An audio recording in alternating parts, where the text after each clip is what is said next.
Hi, friends, and welcome back to the Snickometer podcast. Yet another day, yet another preview, yet another team.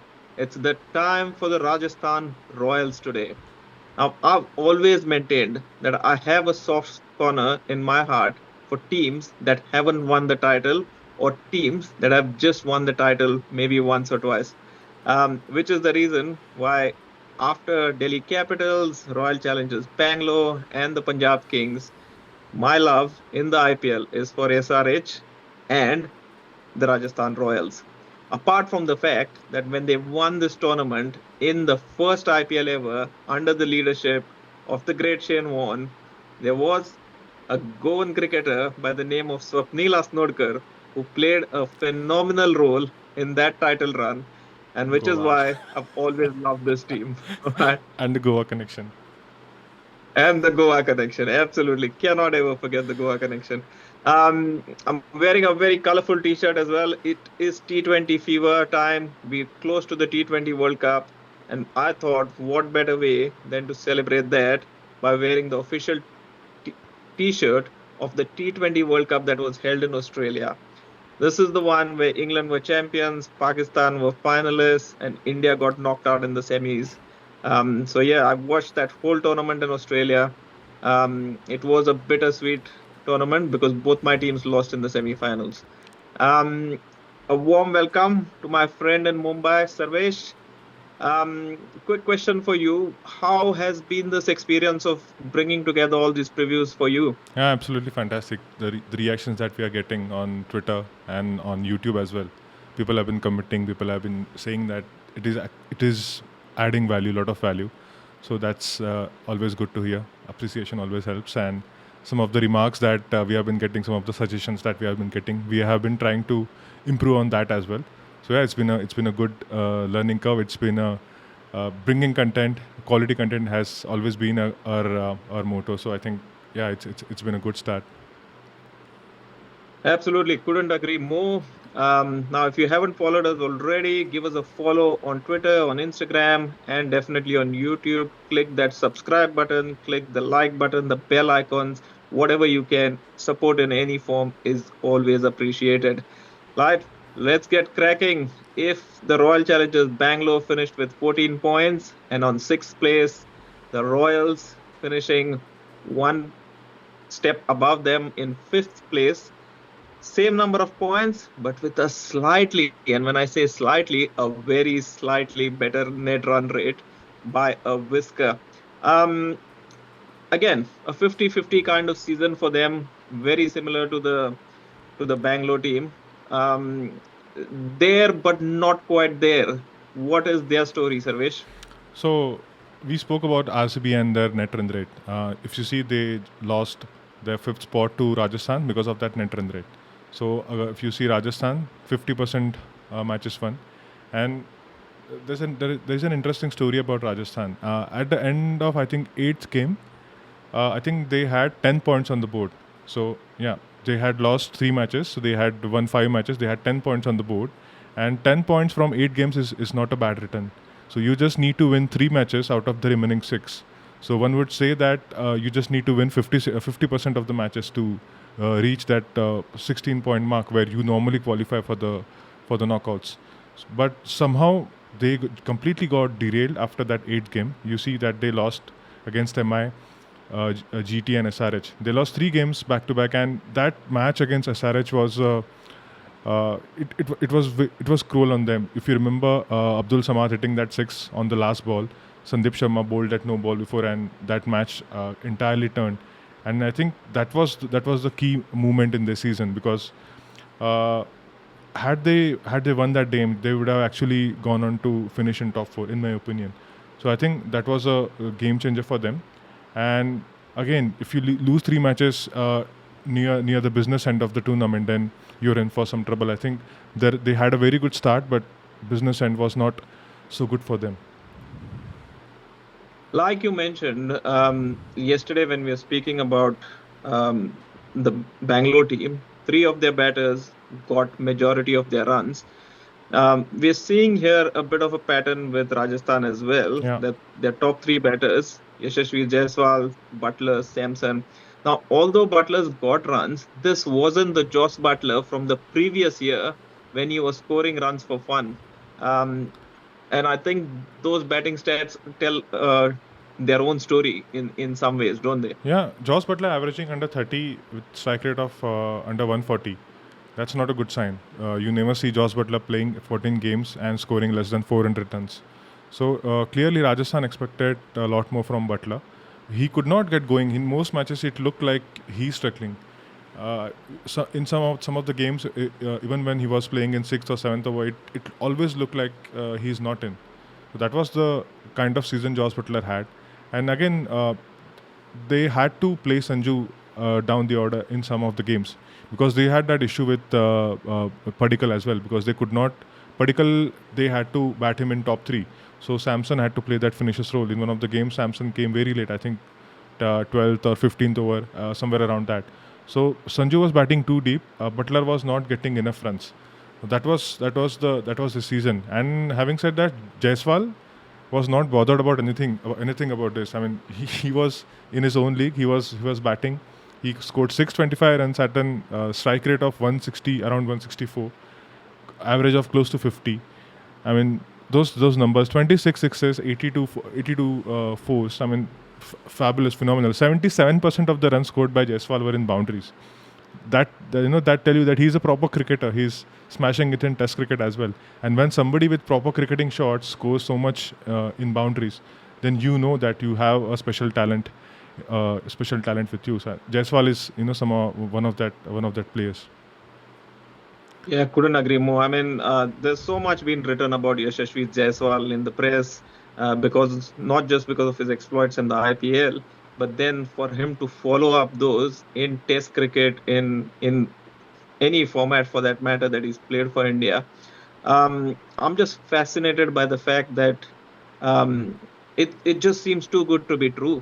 Sometimes when you look at Yeah, how India suddenly found this one player, because you take Yashasvi Jaiswal out of that Test series that we just had against England, yeah, difference and maker. India was struggling. Yeah, difference maker. Yeah, Clearly, yeah, absolute difference maker in that series. yeah, And from nowhere, to have a breakout season. I mean, Shubman Gill had a phenomenal year in white ball cricket, also last year. But to do it in red ball cricket, white ball cricket, and the manner in which he goes about his business, it just seems, yeah, we found a real gem. And we are very, very lucky because he just looks ready. yeah. Players come in, players take some time to find their feet in international cricket, go through the motions, go through phases. But he just looks like he's absolutely ready. And the hunger Yeah. is which really impresses me. Every innings, he's hungry. And when he gets 100, he wants to make it into a bigger score Yeah, in Test cricket. exactly.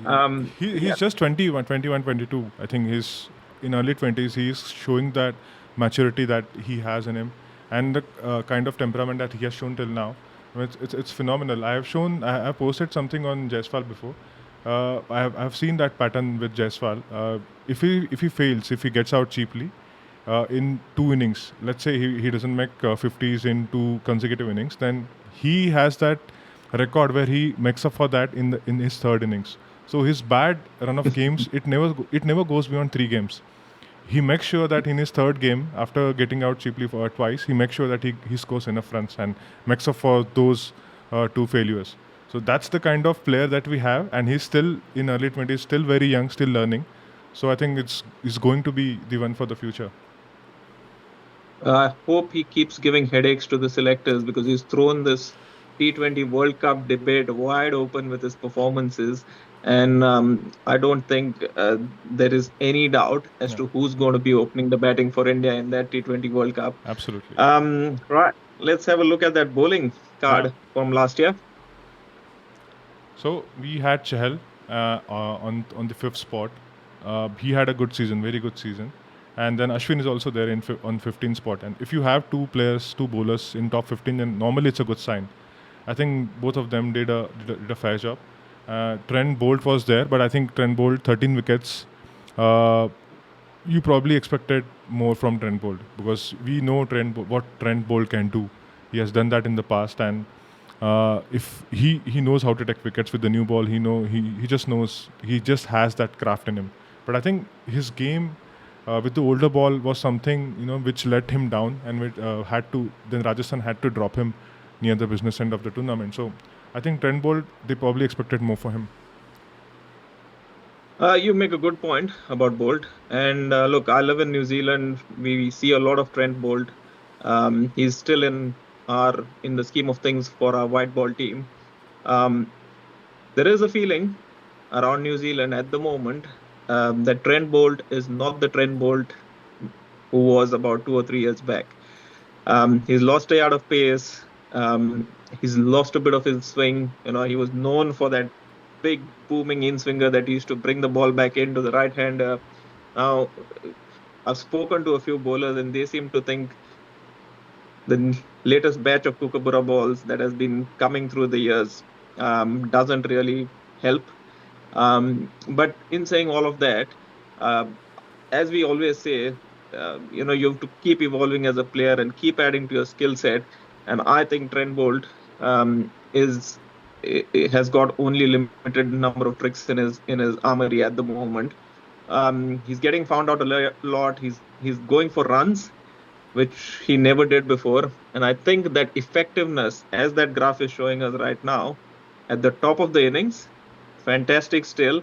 But with the old ball, when he comes back, because he doesn't have that pace, and because those Yorkers are no longer effective if you don't have the pace, yeah, he's just getting really, really exposed in that later half of the innings. Yeah, absolutely. Out of 13 wickets, 10 were taken in power play, and seven of them were in the very first over.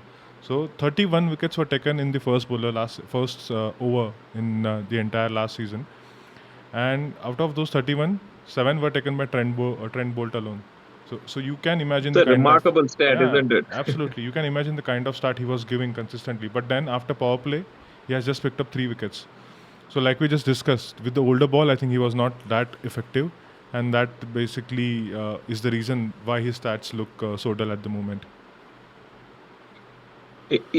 Looking at those stats, there might even be a case for him to be bowled out in the first 8 overs. Yeah, If he's going well and he's having a good day and he's on a bit of a roll, picking up wicket in that first over or the second over or the third over, then yeah, why not? Just bowl him through. Don't keep him till the end. And we do know of a few bowlers yeah, who were being used that way. Like India's used Bhuvneshwar Kumar that and way Deepak Chair as well. sometimes when Yeah, he's on a roll. yeah, Deepak Yeah, Chair as well. Deepak Chair as well. Yeah, absolutely. So yeah, no, great stat that one. We've looked at their batters. We looked at their bowlers. Yep, time to have a look at their current squad. I'll let you start off today, going with the batters and the keepers, and then I'll take over from the all-rounders. Okay, so Jaiswal, like we all know, already there doing fantastic things. Then they have added Shubham Dubey. Shubham Dubey is from Vidarbha. He's not the youngest. He's around 30, but he is doing fantastic things currently. So he has been batting well. He has been batting down the order at 6-7 for Vidarbha and scoring quick runs. He's a strong-looking left-handed batter, and they have signed him for 5.8 crores. That tells you that teams were scouting him. And also one more thing, I'm happy for players coming from Vidarbha, because 7 years ago, 2017, 2018, we were not having enough players coming from Vidarbha. We just had Jitesh, who was in Mumbai Indians, who was with Mumbai Indians, and he was not getting chances there. After that, we saw what Jitesh can do at Punjab. Then now recently we saw what Atharva Taide can do. Gujarat now also gave a few chances to Darshan Nalkande. So I think, I feel pretty happy for the Vidarbha fans and players coming from Vidarbha that they are finally getting noticed in IPL. So yeah, that was Shubham Dubey for you. And then there are 6 keepers there. Rajasthan, they have top quality. Yeah, they have bunch of very good keepers. Sanju Samson, we all know. Josh Butler, Dhruv Jurel is now India's test keeper. Then there are 2 keepers, Kunal Singh Rathore and Tom Colacadmo. I've seen TKC bat in the UAE T20, and I can tell you that he knows how to bat on slow pitches, and he was exceptional for Sharjah Warriors. I think he even captained them last season. So before that, I saw his numbers. Entire team was struggling, but he was scoring runs consistently, and that team had some big players. But he was the standout batter for me, and he did quite well. I was actually hoping that KKR would sign him because he is so good on those slow pitches, but he's with Rajasthan Royals, who already have 3 keepers in the starting 11. So it's sad. I mean, he may not start, but yeah, he's a very good player. And Kunal Singh Rathore again, local player, local Rajasthan player. I watched him in Vijay Hazare Trophy final. The final was played between Rajasthan and Haryana was actually captained captained by Rajasthan's local player Ashok Minaria. And in that game, Rajasthan were given a target of 288, I think, and they were 80 for 4. And then Kunal Singh Rathore he walked in, and he had a fantastic partnership. He scored, I think, 79 runs, smashed 4, 5 sixes, and he was brilliant. I mean, they were at one moment they were in a position where they had 5 wickets in hand, and they needed just around 50 runs from 42 balls. But unfortunately, he got out, and then the game changed completely, and they lost. But what I saw was that Kunal Singh Rathore is one player who can give it back, can counter attack on such situations in such situations. So I think he's a good player. He's their backup. He's a good backup to have, is what I'm trying to say. Good player, one for the future maybe. And now coming to all-rounders, Riyan Parak and Abid Mushtaq. Riyan Parak, as we all know, I've put him in all-rounders because you'll see his stats later. He bowls like a proper bowler in domestic. I've seen him bowl a lot of overs in Ranji, bowls 30-40 overs sometimes in one Ranji game. And Abid Mushtaq is one player. They have signed one left-arm spinner, so they did not have a lot of quality there. So they have signed this player. I think he plays for Jammu Kashmir. I have seen him bowl a bit. He also adds something to their batting. Averages around 22, 23 in first class and around 30 in list A. So yeah, he's somebody who can add that balance to their batting down the order at number 7, number 8 if required. Just a couple of quick questions from me for you on the batters, keepers, and all-rounders. We discussed one thing about the Royals, that none of their batters bowl and none of their bowlers bat. Exactly. And that makes Riyan Parag such a crucial cog in the wheel for them, doesn't it? Yeah, exactly. Because what do you do in a team where none of your top order is batting and none of your bowlers can hold a bat? So he becomes really important. And I think he was given the message by the team management to kind of improve his bowling and focus on his bowling, which he has done. He's gone to Assam and he's played a lot of domestic cricket. And every time you see a team sheet or a scorecard, and your eyes, when you see the name Assam, you're quickly looking for what Riyan Parag done. And he's done phenomenal numbers, isn't he? Yeah. 11 wickets in Syed Mushtaq Ali. His economy is good as well. 7.3 is not bad if you consider him as a part-timer. And if he's bowling for 7.3, and taking 11 wickets, then I think you'll take such part-timer in your team. So I think he's more than a part-timer. If you see his Ranji record, I've seen him bowl a lot of overs. Sometimes he even plays as a lone spinner. I've seen him do that a lot of times. So he has ability with the ball. In a white ball, maybe it's limited, but he's still a very capable bowler. If you require him to bowl 2-3 overs in one of the games, he can easily do that. And if we go back to that squad, the second question I had was with regards to Sanju Samson. Now, we've seen him in India colours. We've seen him play for the Royals. Is it now the time where Sanju Samson needs to have a breakout season and just stamp with authority? Because what's happening is he gets runs, he gets picked, and then when it matters the most, when it comes the crunch time, they say there's no point scoring runs when nobody's watching. You've got to score runs when people are watching, and you've got to score runs in big games and the big moments. And I just get the feeling with Sanju Samson, that there's like a volcano brewing under the whole. It's a dormant volcano, and the lava is just going and building up. But now I think is the time where we need to see an explosion, and we need to see his full potential come out here. Because what better stage? He's got a T20 World Cup that he's auditioning for. And if he wants to be on that flight to South Africa, to the West Indies and the USA, then he has to deliver this IPL. Yeah, absolutely. If you look at our team, you cannot pinpoint and say that this guy is going to keep wickets for us in the World Cup. we haven't finalized that spot. It is still open. It is anybody can grab it. It could be Rahul. It could be Rishabh Pant. It could be Dhruv Jurel if he gets going this season. It could be anyone. It could be Jitesh Sharma. Anyone. Ishan Kishan. There are lots of players auditioning for that role. I think this season, if you look at the squad, they have good players. RR have done a good job in signing all these batters. They have a very good unit. So maybe he can bat a bit freely. He can bat at number 3 again, and he if he keeps doing what he has been doing, maybe if he scores around 550, 600 runs, then I think nobody can stop him. Yep.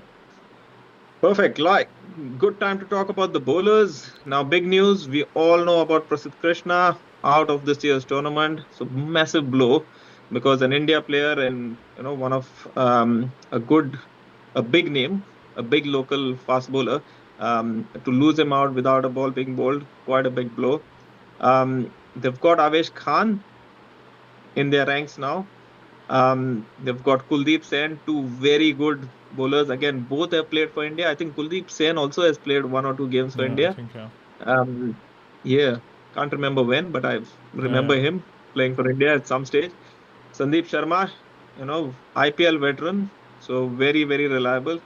Navdeep Saini, another Indian seamer who's played for India, and 2 overseas bowlers. We already spent a lot of time talking about bowled, but I love Nandre Berger. I think he brings a lot of impetus into that attack. Left armer, quick, strong, bowls a mean bouncer, can swing it both ways, and is good at the death, at picking up wickets. And the best part, he is one of the rare bowlers on that list who can actually hold a bat and actually put some runs on the board should the time come and should it be required. So, which is why I like him very much. Yeah. And looking at their spinners.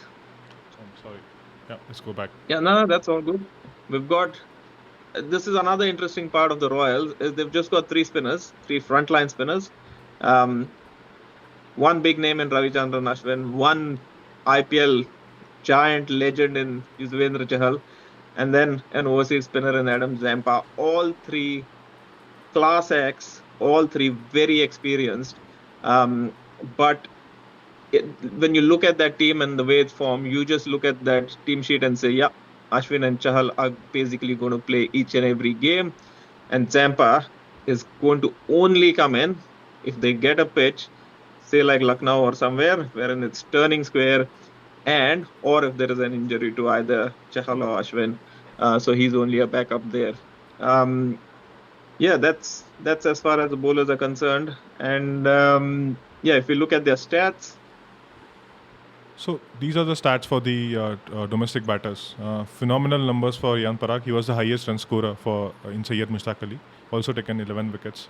So he has done a very good job there. One strike rate of around 183, average of around 85, 750s. So he was not just satisfied with the 30s. He was actually going beyond 50s.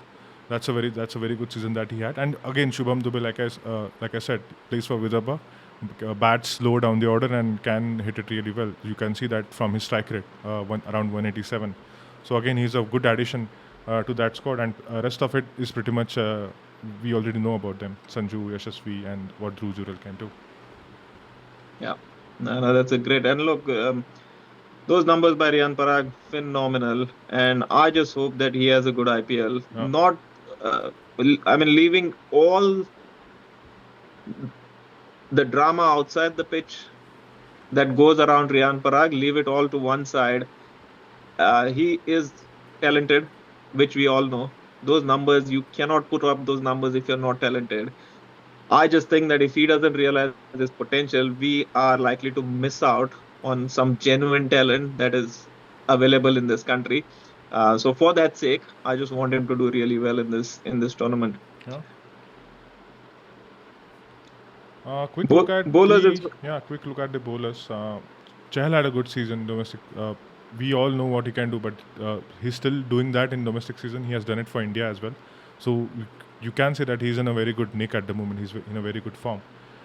Unfortunately, we lost Prasidh, but there are capable bowlers in that team. Sandeep Sharma had pretty decent season. 9 wickets and 12 wickets in Vijay Hazare trophies, 9 in Syed Mustaq Ali. Again, he has been doing it for like how many years now? Like last 10, 7, 8, 9, 10. He's just doing it. He's just picking wickets with the new ball, swinging it this way, swinging it that way. Last year he bowled that fantastic over to MS Dhoni and defended that target. So yeah, I think he's doing good for them. I see him playing this season as well. We'll discuss that about that in our next session of starting 11s. Now, before you go with your 11, tell me, have you got only one or two this time? Because you take the liberty and put up 2 or 3 different 11s every time we talk about our 11s.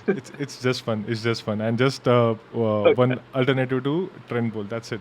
It's pretty much. I think this top order is pretty much settled. Like we had for RCB, the top 5 is settled. Jaiswal, Josh Butler, Sanju Samson, and then I want Riyan Parag to play at number 4.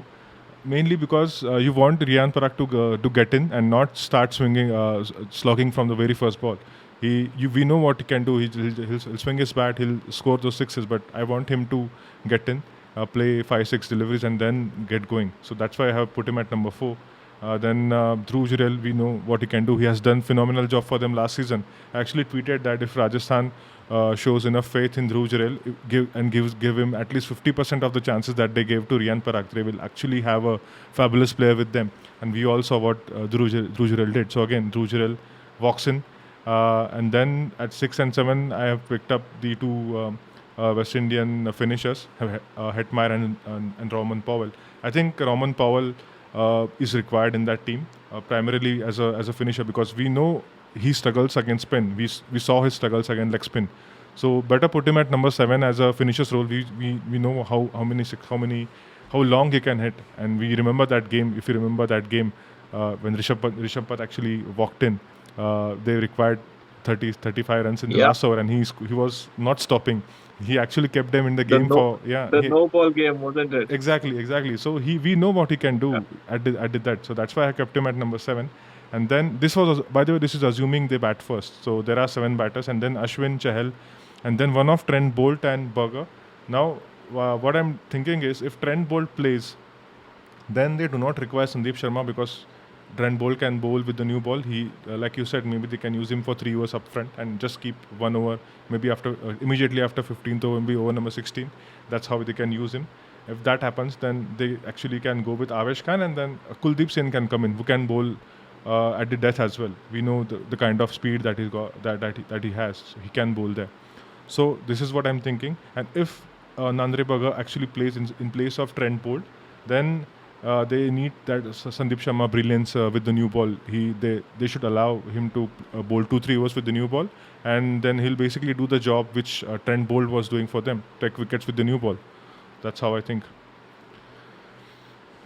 No, it's a good 11, and you make good arguments for all your selections. Let's have a look at my one quickly. Yeah. Again, no change in the top 5. Exactly the same as yours. So Jaiswal, Butler, Samson, Riyan Parag. My thinking was, every time I looked at that Assam scoreboard, he was batting at number 4.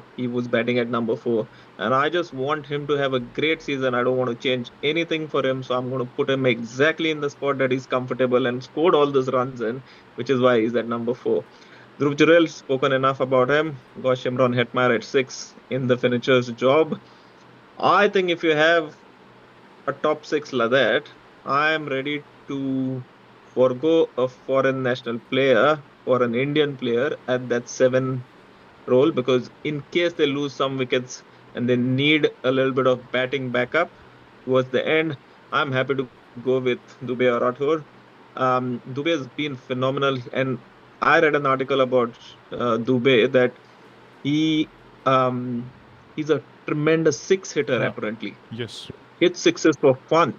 So I'd love to see him come in and finish some games, or play at the death in a run chase or something like that. Because he's also a left-hander. So if you look at the team, there's Jaiswal at the top. Then there are not many left-handers. There's just Shimron Hetmeyer. Last season, when there was no Shimron Hetmeyer, they struggled. They had literally nobody who could bat left-handed. So again, he adds that flavor. He bats left-handed. So again, a very good addition. Yeah. So I've got him there or Rathod, based on. But yeah, probably Dubey gets the first go.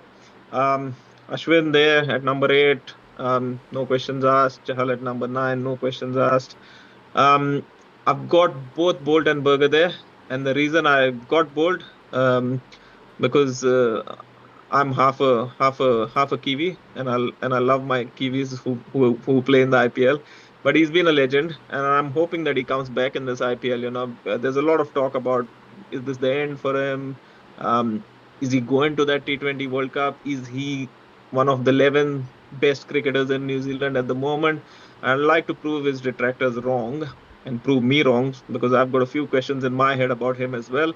But he's going to start for me, and I love Nandre Berger. As I said, he is phenomenal talent. He's raw talent. Throw him out there, see what he's got, and get him in the mix. Again, for your impact sub, I've got either Avesh Khan or Kuldeep Sen to come in. So we've got four bowlers there.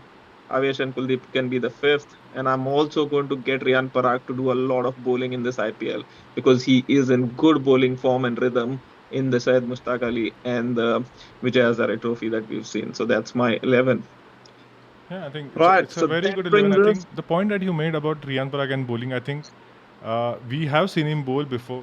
I even remember that clip where he was actually picking up Imran Tahir's brains. He was actually, there was one game between RR and CSK. After that match, he was actually learning those flippers and all those deliveries, which normally fool the batters from the master Imran Tahir, and he was listening to him very keenly. He was trying to learn, trying to grab as much as he could.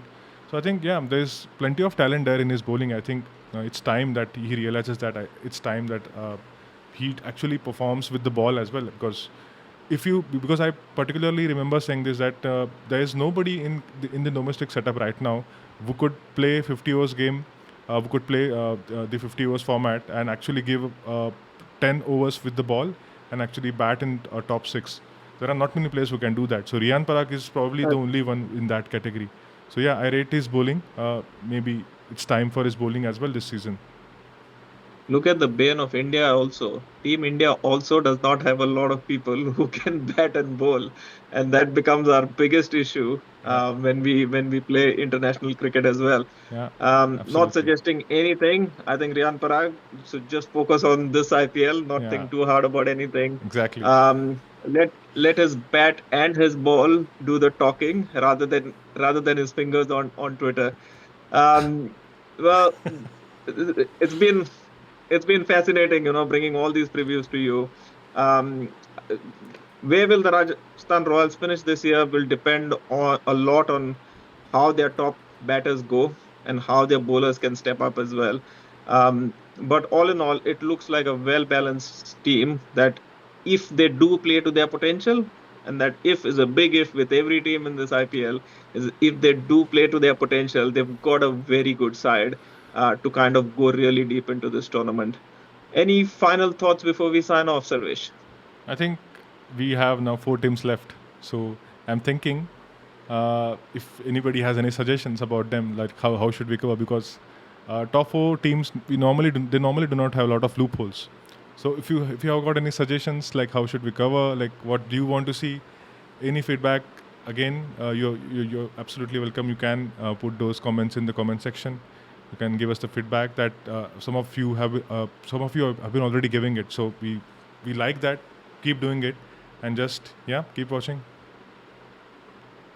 I think, if you'd asked me, I'd keep the finalists for the last, keep the last two final, and the champions will be the last team that we discuss. So we'll talk about CSK. There's not much to talk about CSK anyways, Exactly. because nothing changes, you know. And if So you I if think, you have any plans, anything to discuss, you'll discuss, you'll do all those things, you'll make your starting 11s, and then this guy MS Dhoni, and he will come and make a fool out of yeah, you. He'll do entirely different things and will title with what he is doing. So that's the team yeah, CSK. exactly. I think Dhoni, after he finally, and I don't want him to, but whenever he does finish playing, I think he should become a thriller movie script writer, because he has got the shock element that he will, no matter what you think, at the end, MS Dhoni will still have a card up his sleeve, which he will play, which will surprise everyone, and the world will go crazy and singing, Thala is so cool, Thala is so great, Thala's got the swag, Thalas this, Thalas that, but then he is. So Number 7 what for a can we say? reason. Number 7 for a reason. He just needs 2 zeros in front of there now. Maybe that could be MS Dhoni's next thing. Make Dhoni Bond. That's his next adventure. Because Daniel Craig's finished. Let's face it. He's gone. Get Dhoni to be Bond. Yeah. Anybody listening? Yeah. Give me royalty for that idea if it comes off. Anyway, on that note, we're going to stop here and we will come back to you tomorrow with some more reviews. Sorry, some more previews, and we'll keep you guessing as to which team we're going to do tomorrow. Until then, it's been an absolute pleasure. Have a great time. Keep watching and keep supporting. Thank you. Thank you.